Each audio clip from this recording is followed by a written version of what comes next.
everyone, so today's video is going to be setting up my new hamster's cage. So if you haven't seen my last video, I'll link it in the description bar. It's basically just explaining how we ended up with this hamster. So she still doesn't have a name for the moment. Thank you all so much for leaving name suggestions. We're still sort of thinking about it, and we're going to see what her personality develops into and see what name suits her best. So the tank I'll be setting up today is the IKEA Detolf. So while you watch me try to put together the Detolf, I thought I would talk a little bit about some of the pros and cons of using this as a hamster cage. So I have used this for previous hamsters. I've used it for both dwarf hamsters and Syrians. So I thought I would talk a little bit about why I've chosen to use it again. So the Detolf is sold in IKEA as a display cabinet. So this means that it is only available from IKEA stores or second-hand.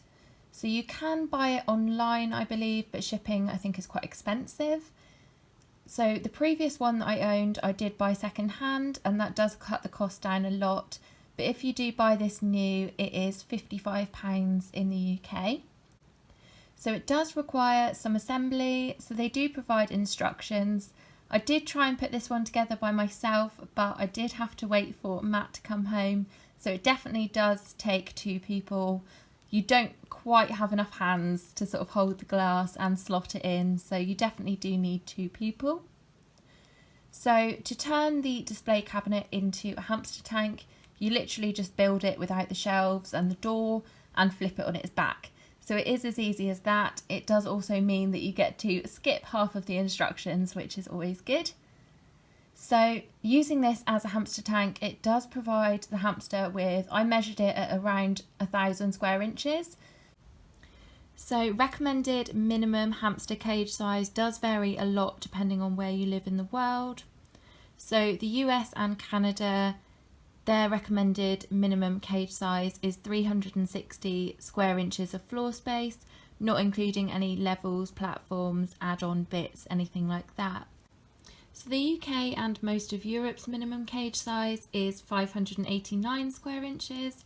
However, when you go to adopt a hamster, a lot of rescues will require that you have more space than this.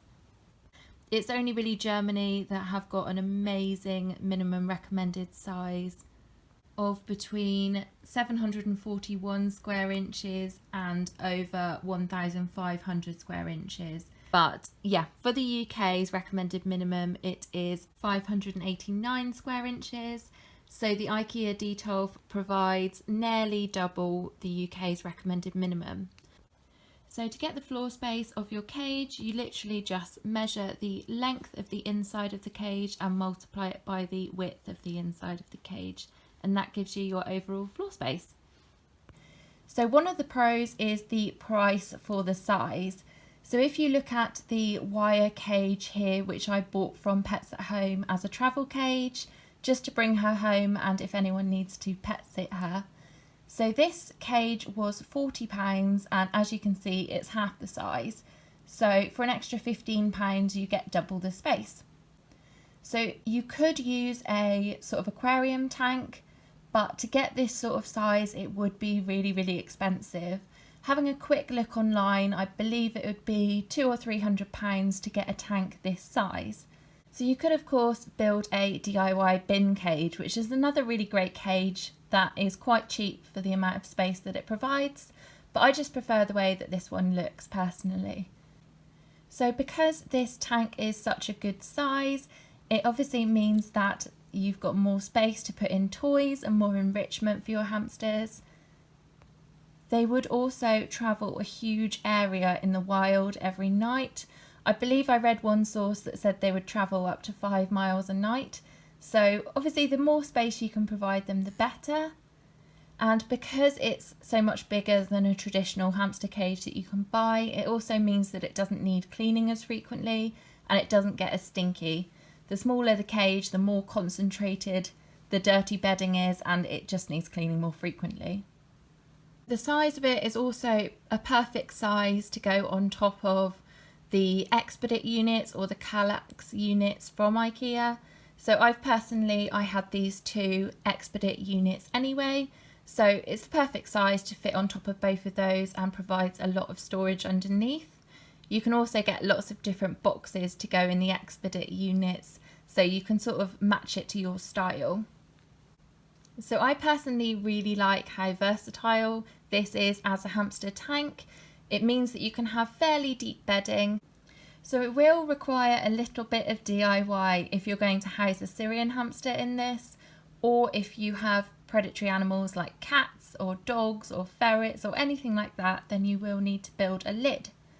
So lids are fairly simply built out of bits of wood and mesh. A mesh lid is really good because it still ensures that there's a lot of ventilation getting into the tank, and it means that you can sort of hanging toys, hammocks, that sort of thing off the lid.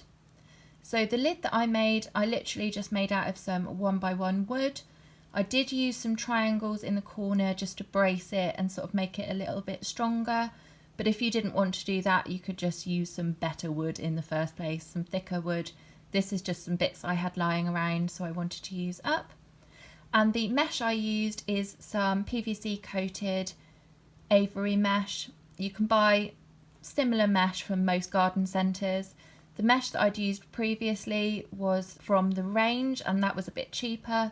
This stuff I got from Homebase. It's a similar sort of stuff. You can get a different size mesh as well. So I believe this is 1/2 inch mesh, and last time I used 1/4 inch. But either way, there's no way a Syrian hamster is going to be able to fit out through there. So if you don't have a cat or anything at home and you have dwarf hamsters or Chinese hamsters, then you can get away without having a lid as long as you don't have the substrate built up too high or they're sort of toys so they can climb out. I've housed a dwarf hamster in here without a lid before and it's been absolutely fine. But if you are worried, then yeah, it's fairly simple to build a lid. So you can fit a fairly deep amount of substrate in here. I would prefer the Detolf to be a little bit deeper because you do sometimes struggle with some wheels. So a 10 or 11 inch wheel would fit in fairly easily. The only thing is the 12-inch silent spinner, which I had previously for a hamster, doesn't fit in that easily, so you do need to build a higher lid. It is a little bit of a squeeze.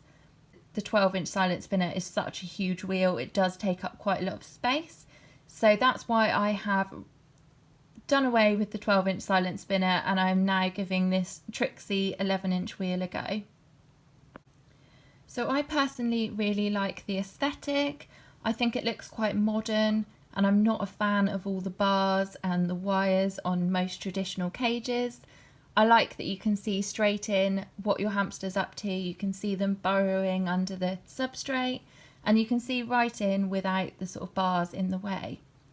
Another bonus would be if you housed 2 dwarf hamsters in here and they ended up fighting like my boys did previously, then you would be able to split the cage down the middle by using, I guess, one of the shelves you could probably use and find a way of fixing it, and each side would still meet the minimum recommended cage size. So that's basically why I've decided to use this as a hamster cage again. The next video I'm planning is a really cool cage tour for her. I know her cage is really bland and boring at the moment, and yes, she does have some sawdust in there, so please don't hate me. That is the bedding that she came with. It's the bedding that she's used to. It's got her scent on, and I want to make her transition into this cage as easy as possible. So I have put in her old bedding to help her adjust. So that will be switching out as soon as I can, but for the moment, I just want to make it as easy for her as possible. I also don't have that much cool stuff in there at the moment. I'll give you a quick overview, but it is pretty bland and boring. But I am planning to make some really cool things for her enclosure. I've got lots of ideas. I've been looking at hamster safe wood and I'm going to build her a load of toys and try a natural cage theme for her. Keep an eye out for her next cage tour because it's going to be so cool. So thank you so much for watching. If you've got any questions, leave them in the comment section below and I will try and get back to you. Thank you for watching and I will see you guys soon. Bye! So just a pro tip here, don't tighten the screws right up on the carpet because as we lifted it up, it pulled out chunks of the carpet. Ah!